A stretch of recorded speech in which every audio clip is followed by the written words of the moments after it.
Should we be concerned about Meghan Markle's reach to very important, credible people? Because you see, everybody knows Meghan is insane and a public liar. But having the Director General of the World Trade Organization endorsing her and endorsing her lies, it's terrible.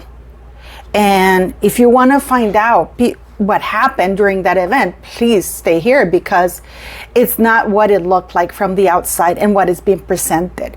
In fact, there's a reason why you can't find the full thing online. If you can, please send it and put it down there, but there's a reason why they cut the live streaming, because they started live streaming, and this is why you only see little snippets here and there that's been carefully put out by the media. And it is actually quite appalling.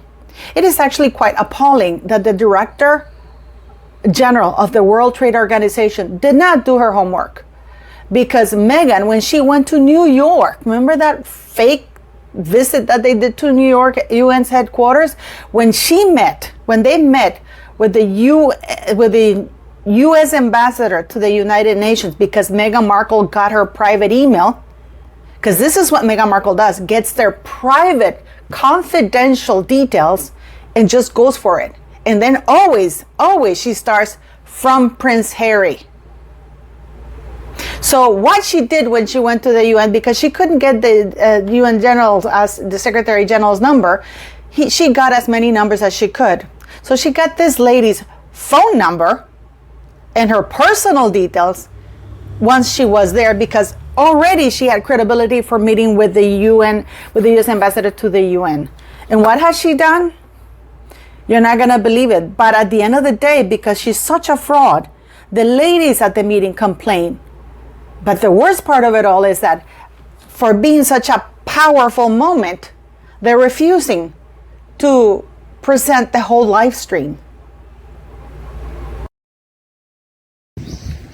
This is the Messiah market. You can see that?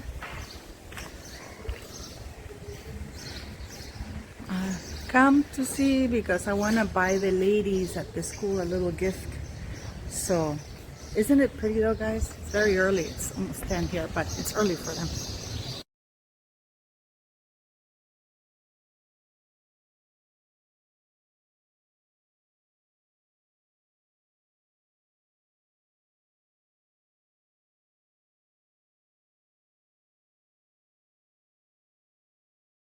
It is amazing how Meghan Markle get people as respectable, or at least I thought so. But after what I just learned about this, I have zero respect for the Director General of the World Trade Organization, because she's just as corrupt. Because she actually lied when she was interviewed, said, oh, when Meghan called me a couple of months ago telling me that she wanted me to organize an event, I said, of course. That is not the case, because we got a hold of this letter. So we can see that this was put in a rush. This was not a planned event, because these letters were sent out on April 30th, not a couple of months, like 8 or 10 days before Meghan arrived. This is incredibly short notice for these kinds of events. And this was sponsored by First Bank of Nigeria, not the Archwell Foundation. Yet, Meghan got her logo everywhere on the Archwell Foundation on that stage. She was not a host, she was a guest. But after analyzing that, let's get into the invitation from Dr. Ngozi Okonjo-Iweala, Director General of the World Trade Organization. Dear Mrs. Ada Nduka Oyom, I would like you to join me for an exclusive and private event centered, this was misspelled there, around women's leaders in Nigeria on the 11th of May from 4 till 5:30 at the whatever at Abuja, right? So right there, why is it an exclusive private event? Why wasn't this made available to all the young, a public event with the young Nigerian women? No, it was an exclusive event of people who were handpicked to be there. It is in honor of a special guest to be revealed shortly. This is because Meghan wanted to. She's so important that even these exclusive guests can't know who she is. Who has requested me to put this together. So it was Meghan who asked the Director General of the World Trade Organization to organize that absolute sham that happened on that stage. Shame on you, Director General of the World Trade Organization. Shame on you. Okay? Who has requested me to put, so it was Meghan, just like she requested Edward Enninful that if she could guest edit Vogue, just like she phoned and contacted and sent emails to people at the UN who harassed the mayor of New York to the point that when they were done, he said, come on, relax, just back off, basically. Like she got the numbers from people, you know, congresswomen in the US. Like she's writing letters to everybody. Like she's phoning all the celebrities trying to get herself invited everywhere. But she does get people like the Director General because she knows that they're in awe of her and they have respect for the royal family. And she's married to a royal idiot for the time being. I know you are very busy and the notice is short, of course. And she knows that these things are not planned. The reason why she said that she planned this 2 months in advance, which is a lie because we have the letter. You're a liar, Director General. You are a liar. You're a filthy liar.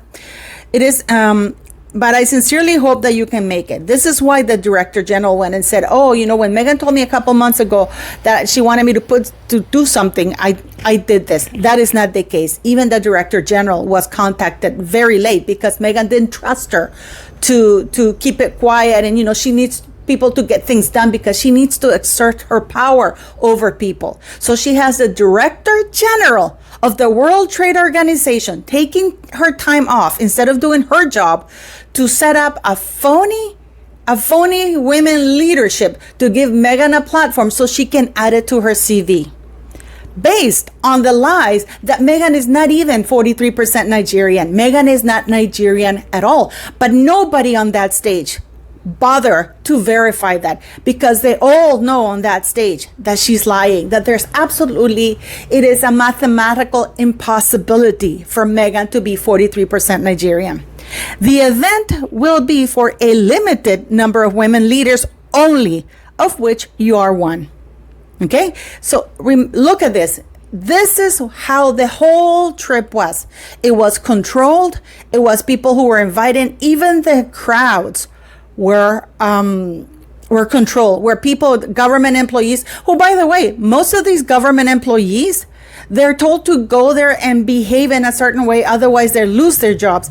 And the funny thing is, or the sad thing is, that most of these employees haven't been paid in months. The government is so broke that they haven't paid their own government employees. But here they are paying Harry and Meghan $1 million for coming over there and incurring all the expenses for the security, along with Great Britain a little bit. Yes, that is a side boob that Meghan Markle is showing. People say, no, she's not. That is actually a side boob. It's just that she doesn't have any for now. I mean, those boobs were magical. They were popping back and forth. Just so you know, this insane woman showed up at this event 1 hour, a little bit over 1 hour late, wearing a dress that was almost 2 sizes too short because you can see that it's squeezing under her armpits, the fat, whatever, or the loose skin she has. You can see that, you can see whatever bra that she has. You can see how even the underwear or the thong or whatever, it's springing there because it's just so tight. And look at the body. I mean, Meghan Markle really doesn't have a nice body, guys. And I'm sorry, but it's now, we're going to do a video later because it says the Duchess of Sussex, co-founder of the Archewell Foundation. The Archewell Foundation is under criminal investigation. Yeah, but we're going to leave that for later on, okay?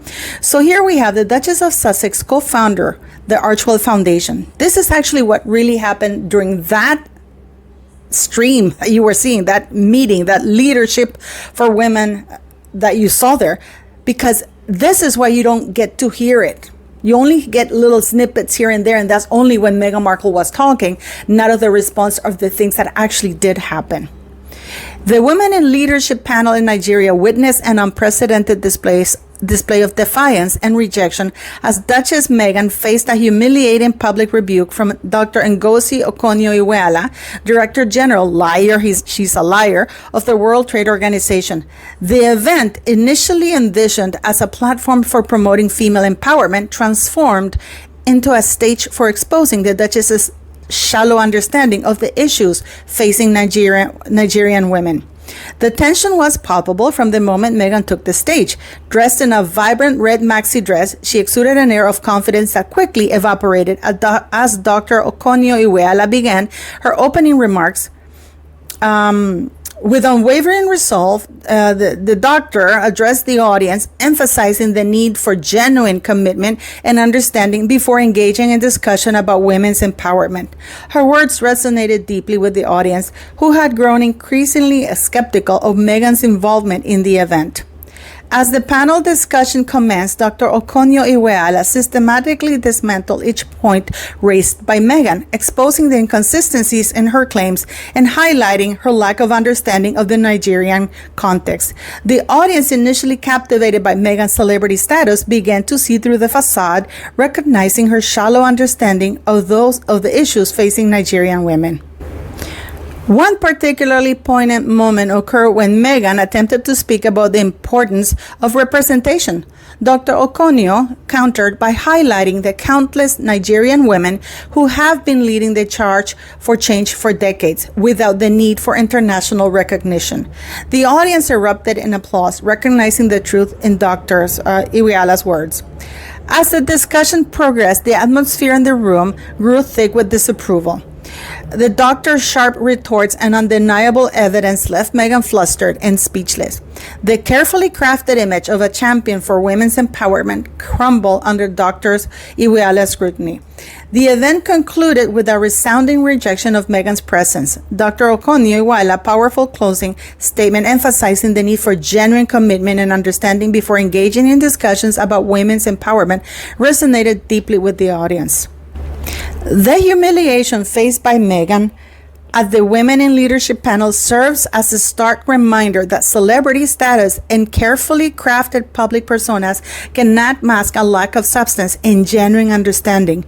The event exposed the Duchess' shallow engagement with the complex issues facing women in Nigeria, leaving her with a bruised ego and a tarnished reputation.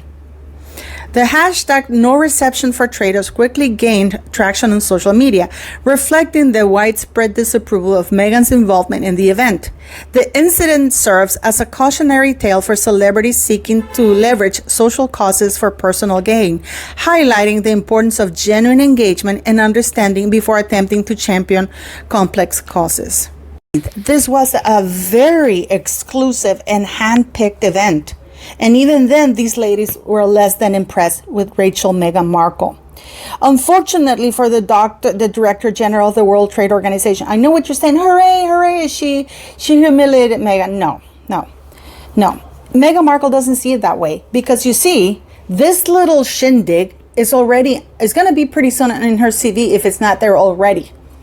Because this is what Harry and Meghan are doing. They're adding stuff to their CV.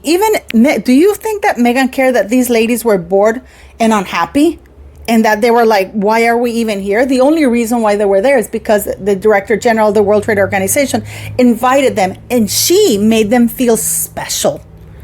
The Director General is a groomer. She was grooming this woman, and she was trying to make them feel important. You are special. You are one of those leaders. If she's such a real person, why not hold this leadership thing in a public plaza with proper Nigerian women who are struggling and do need the advice, not with already established women? And you can see, look how appropriately dressed everybody is. And then, of course, we have Meghan Markle. It is disheartening to see the Director General of the World Trade Organization sink to the level of a liar, a con artist, just to please a woman who she knows is lying about her heritage. Because if she's a little bit smart, and I don't think she's got that job because she's stupid, she knows that Meghan Markle, there is the mathematical possibility for her to be Nigerian, 43% Nigerian, is absolutely not there. In fact, Rachel Meghan, and I'm doing the video about it, Rachel Meghan Markle, her heritage on her mother's side, it's actually white, from a slave owner from Cornwall, England, who lived in the U.S., and from a tribe called Fante, originating from Ghana and the Ivory Coast on one side of the family, and from Congo and other mixed race as well, because there were mulattoes in that, in both sides. And unfortunately, back then, they didn't keep records that greatly. So we know that there's a large mixed race Meghan Markle. And also, the Director General, by calling Meghan Markle a black woman, is the most racist person. It's the most racist thing a person can do, because she's disregarding completely her heritage and her as a whole person by only choosing to look at that. And actually, that's what Hitler did. Hitler did is like the one drop blood and you were tainted, you were black. Instead of saying that she's a mixed heritage, mixed race woman with some Nigerian, some Nigerian heritage. But no, she called her a black woman, which we all know that is not the case. Meghan Markle is a white woman with mixed heritage. One of them is black. But most likely she has over 82% white.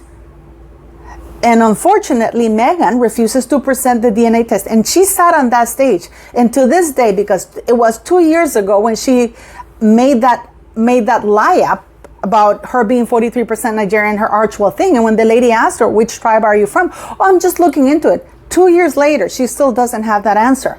But we do know she went to Malta. I wonder if she used that same genealogist, because I'm pretty sure that genealogist back then, when she went to the Rachel Ray show in 2015, must have told her, hey, you're Nigerian. I mean, it is priceless. But what do you think of the Director General of the World Trade Organization? Isn't it amazing that they much rather not stream the whole conference than to stream it for other girls to see it? Because they know that Meghan Markle was angry. She started clenching her jaws, and she didn't look good on stage. So this was all on Meghan's show. And Meghan doesn't care as long as she gets to put it on her CV.